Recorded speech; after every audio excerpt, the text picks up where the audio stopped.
Hello all, and welcome to another Parry's Pickups. I'm filming this in the evening today. Oof, crazy, I know. Anyway, yes, it's been a while since I've done a video. Last time was when I was back in the UK for Christmas. So this is it, New Year 2017. As was with the last couple of videos actually that I did. This is the first one in Denmark. And what I'll do today is just talk a little bit about the newer games that I've picked up recently. Because when I last went back to the UK, I'd ordered a few things over there, and I went over all the sort of retro games last time. But I also bought some modern games, some brand new games for the Xbox One and PlayStation 4 that I wanted to share in this episode. First of all, one of the few, or maybe the only one of these games and actually there's a couple I haven't played, and this is one of them. Wolfenstein: The Old Blood. Okay, so I got this because I really like Wolfenstein: New Order. I got that on the PS3 when that first came out. I remember it dropped very quickly in price, at least here in Denmark. And yeah, I was very eager to play that one, and I really enjoyed it, but I never finished it. No surprises there, of course. But it is a really big game. You know, I played through quite a lot of levels. It's not often a game grabs me in the way that one did, so I think it's a fantastic game, but it's a big, long game, and I haven't finished it yet.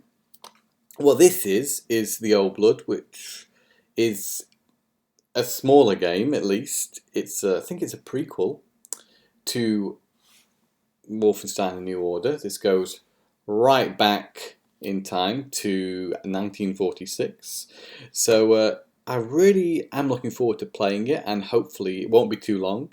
There's not many video game fans, I imagine, who will throw a game up and say, I hope it's not too long. But for me, if it's a decent length, then, you know, a couple of hours, it wasn't a lot of money. You know, you can say this cost a tenner or something like that, maybe less. If I can I'm probably going to get more than a couple of hours of fun out of it. Of course, I imagine the campaign, or it's only a campaign, isn't it? I think this one lasts me 2 to 3 to maybe 4 hours at most. Perfect. I've got my money's worth. That's how I look at it anyway. So I got it for Xbox One. I did look at a comparison video because I was curious what the difference between the different ports were. And this one, actually, the lighting in it isn't as good as in the other two. In one section, at least, I saw there's a bit where you're on a boat and you're at this machine gun, and there's a lot of nice lighting on the other versions when you're firing the machine gun off. This one doesn't have it. Otherwise, it looks nearly identical to the other versions. So, yeah, I wanted to get it on Xbox One because I don't have so many games for Xbox One, and I have quite a few on PS4. So, there we are. I'll say no more. Wolfenstein: The Old Blood. Next up, Cry Primal. Oh. Now I make that noise because it's good. It's really good. And unique. And when I get to play a game it feels like a brand new experience that I've never had before, then I'm happy. And of course, this isn't your conventional first-person shooter game. In fact, there's no guns in it. There's beautiful graphics, very unique and enjoyable mechanics. You know, you're hunting for food, you're building your own weapons in bows and arrows and clubs and spears, and it's about survival, and it looks lovely, and I've very much enjoyed what I've played of it so far, which isn't so much, but this game is worth it. It really is. If you want something that's a bit different, if you like open world games, then Far Cry Primal is for you. Great game. Next up, for those who have watched a few of these videos, you may know that I like fighting games. And when a physical version of Killer Instinct came out, I was very excited about it. But that initial version that came out wasn't the full game. The game still has several add-on packs ahead of it. So I waited and waited until, in hope that they'd release something which would be a definitive edition of the game that I could buy physically on a disc. And then they did release something called exactly that, the definitive edition of Killer Instinct. Now, I bought this pretty much when it first came out, which was I think it was around December time. That's when I first became aware of it anyway. And at that point, it was £23, and I thought, okay, for all the Killer Instinct content, then I think that's worth it. So I picked it up. It's unusual I'd spend that much, but as a fan of fighting games, I thought it was justified in this case. Then the other day, I find online that this game has decreased in value considerably, and now can be bought for £12 brand new. So yeah, that was a bit of a shame. Otherwise, I think it's definitely value for money, because you also have the classic Killer Instinct 1 and 2 on this disc already, and all 3 release seasons of Killer Instinct. So that includes 26 characters and 20 stages. And you get some codes. You get this one, which is for the, who's this? Gold Gargos. So I haven't used that yet, but I should probably claim that. And this thing, you can get Killer Instinct action figures if you want to. Killer Instinct, the definitive edition. Very excited to play as the Battletoads character. I don't know if it's Warts, Zits, whatever it is, Pimple. And you've got the Arbiter. I assume it's the Arbiter, it's just from Halo, or it's just a regular Covenant character. That's that one. And continuing the Xbox One games, an Xbox One console exclusive, Quantum Break, which has come down considerably in value. I think this must have been around the tenner mark, so about £10 British, maybe slightly more, I can't remember. That's great. It comes with Alan Wake. If you haven't already got Alan Wake, that's great. I have got Alan Wake, but I don't have these add-on packs that are included with it. So that's download content for 360. Of course, Alan Wake's playable on Xbox One, so you can use it on Xbox One, or I'm assuming that's still valid for 360. For the 360, yeah. So Quantum Break I've played a bit of this, and what struck me about it was the naturalness of the characters in game, the degree of time and effort and detail that's put into the facial animations of the characters. I assume there's a load of facial motion capture going on there. And yes, what this game does better than anything is it's starting to blur the lines between cutscenes and in-game action. Because those who've played many games over the years, as I'm sure most of you have, you'd probably be familiar how you get a cutscene and then you get the game, and they're two very different entities. Back in the day, at least, I know it's been a lot better for many years now, but this actually, for me, marks a point where it's progressing even further. And that's great to see. I think at times, as with a lot of these other games, it's not always in-game, but the cinematics always nearly look the same as the in-game graphics. But at least the facial animation is present in both the main game. You can turn the camera around and your character's making all those minute, changes in their expressions as they talk, and it's really quite amazing to behold. The action is fast. The mechanics with freezing time and the way you can manipulate time in combat works well. I'd say there's quite a lot of different skills and abilities your character learns. The performances are really well done and convincing, and that's what this game prides itself on, its cinematic quality. So the actors all, pull their weight, do a really good job. The story itself is, so far, is okay, I think.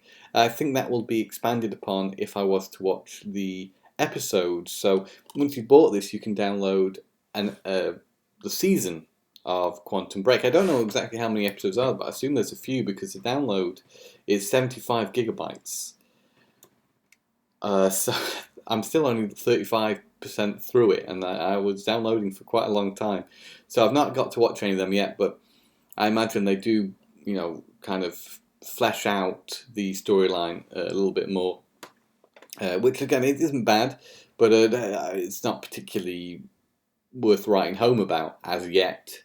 but the performances are good, and the game is essentially a rather straightforward third-person action game. It's all very well done, but I wouldn't say its gameplay is revolutionary, but what it attempts to do and succeeds very well at doing is blurring the lines between what is, cutscene and what is gameplay, and even, I imagine, what is live action as well, having as the same characters in a series appear in the game. So that's Quantum Break. And there's a lot to talk about with that game, and it's great to see Remedy really, trying something quite new in how they've gone about developing Quantum Break. I'll move on to PS4 now, and I love this game. I didn't think I would. It's WWE 2K16. I'm a fan of wrestling games. When I first played one of the 2K15 on the Xbox One, I was, hang on, the controls have changed a little bit. What are all these mini games when I'm, in a submission or the pinning's not so far out, but it's some of the different kind of holds you can do and the quick time events and such. Was like, I don't need this in my wrestling game. I'd like it a little bit more straightforward. But I'll tell you, after a couple of hours with this, you get used to the new systems quite quickly, and you can actually see how ingenious they actually are, and how they do seem to add an extra depth to the gameplay. Of course, the usual press a button to reverse moves is also in effect, but yeah, I've been quite happy with that mechanic. If your timing's incredibly good, I imagine matches could be extremely frustrating against two people who hit the timing all the time and reverse each other's moves. But there also seems to be a lot going on in the background as well, with the stamina and the health. And it's never to a point I found where you lose so much damage and you can't do anything. They're quite well balanced, the matches are. I've been playing through the 2K Showcase mode, which focuses on Steve Austin. You go from his beginnings all the way through. I'm assuming I've done about 25% of it now. You move into the Attitude Era eventually. I've just been doing a lot of matches around Shawn Michaels as well, and sort of the rivalry between the two. It's really, really good. What I say about the graphics is I think the wrestlers themselves look pretty good. The presentation around them, the ring, and the crowds are admirable, but it still doesn't feel to me like a real next-gen wrestling game. But it does indeed look fine. But I think something about the lighting. I think it makes the surroundings feel a bit bad. You don't really feel like you're watching wrestling. But it comes pretty close. I mean, the motion capture and the nuances in the way that the particular wrestlers move is very well realised in game. There's something to do with the overall visual aesthetic. Isn't quite that, and I think there's definitely some improvement that could be made. Now, I think 2K17 looks similar from what I've seen, but I'd be interested if that actually manages to up the graphical presentation a little bit. But it's very sharp and incredibly fun to play, so I can't get enough of this one. It was only £10 now, because of course 2K17's out, but for me, usually I think one wrestling game per system's good enough. And I usually, as it is with the more recent games, I've just been playing the classic modes. Classic modes in the sense that they concern older wrestlers, because I'm not so up on the newer ones. So I really love the way you can reenact classic matches, and you have several objectives where you have to reenact what actually happened in the match, which gives an extra level of depth and challenge to the gameplay that I really enjoy. So that's 2K16. Next game, I haven't played it yet because I haven't completed the last Tomb Raider game, but this is Rise of the Tomb Raider on PlayStation 4. I really was waiting for the PlayStation 4 version of this game, and I'm glad I did, because it gave me the opportunity to get this special edition, which, in pictures looked a little bit better than the actual end product, I thought. What's inside this book is great. The artwork's really nice, but where I kind of wish it was a separate book, because you get the book and the game in the same thing, and it makes it a little bit awkward on the shelf when you line this up with the rest of the stuff. It looks a bit off, but yeah, if the artwork in this is really nice. It's fan art of Lara Croft, and there's some nice. It's a high quality, nice glossy pages. It's a good quality thing. So is it worth it? Well, if you think about all the extra stuff you get in this package, you know, the VR stuff, that's fine. If you got VR, I haven't, but outfits, 5 classic Lara skins, some extra modes, and 12 new outfits, 7 weapons, expedition cards. I don't have a clue what they are, but I probably should be familiar with them, but I'm not. It's definitely a good package. So I got this for a reasonable price, I'd say. You know, the price of a regular average retail game. I think it was between £30 and £40. But you know, nice little spine there with the Tomb Raider logo on. But if it's anything like the last game, which I've heard it is, and it actually improves on that one in some areas, then this is going to be a great time. So that's Rise of the Tomb Raider, the 20-year celebration edition for PS4.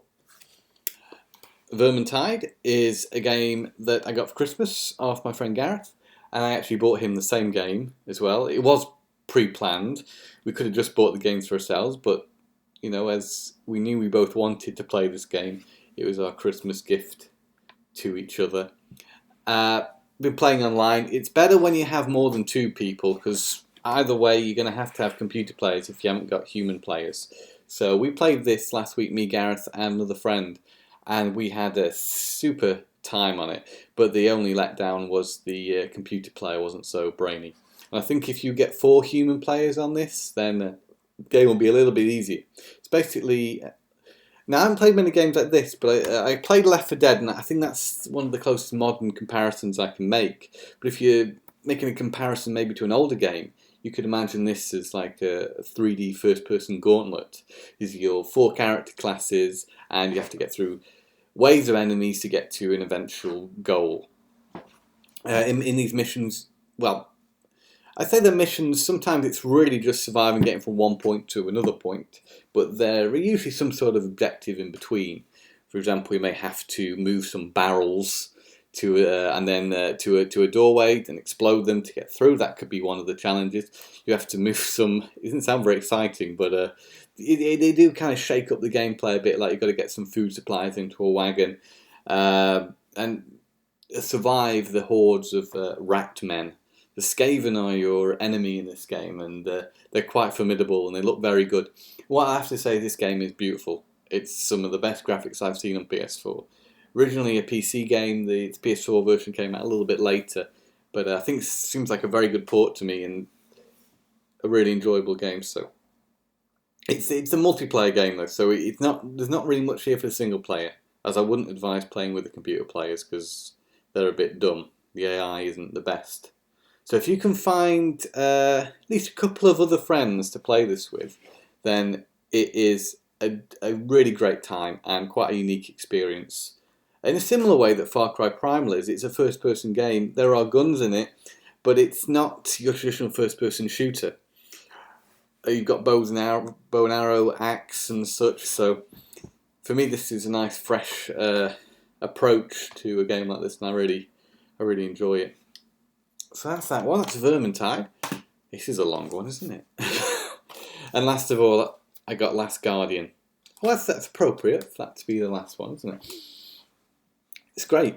It's really good. I mean, there's some issues with the camera. You can tell this game's been developed for a while, and I might be inclined to agree with some of the reviews that say, yes, in some respects it feels like a PS3 game, but I can't imagine you're able to do the kind of really intuitive AI that the creature has in this game. It's also very amazing to behold this thing that follows you around and helps you with puzzles, and it's a lovely game and very much in the same family as Ico or Shadow of the Colossus, of course, because it's by the same studio and the same creator, but it's really something special. This one, beautiful soundtrack, beautiful visuals. Yeah, I don't know what more to say about it. I need to play it a bit more. I played it for about a couple of hours, but I'm thoroughly impressed. And if you want to hear a little bit more about it, I suggest checking out Tom Matt Attack, the podcast to do with my good friend Matthew Boyle. That's that one. Then I got the one with the slipcover that was available on Shop2 in the UK.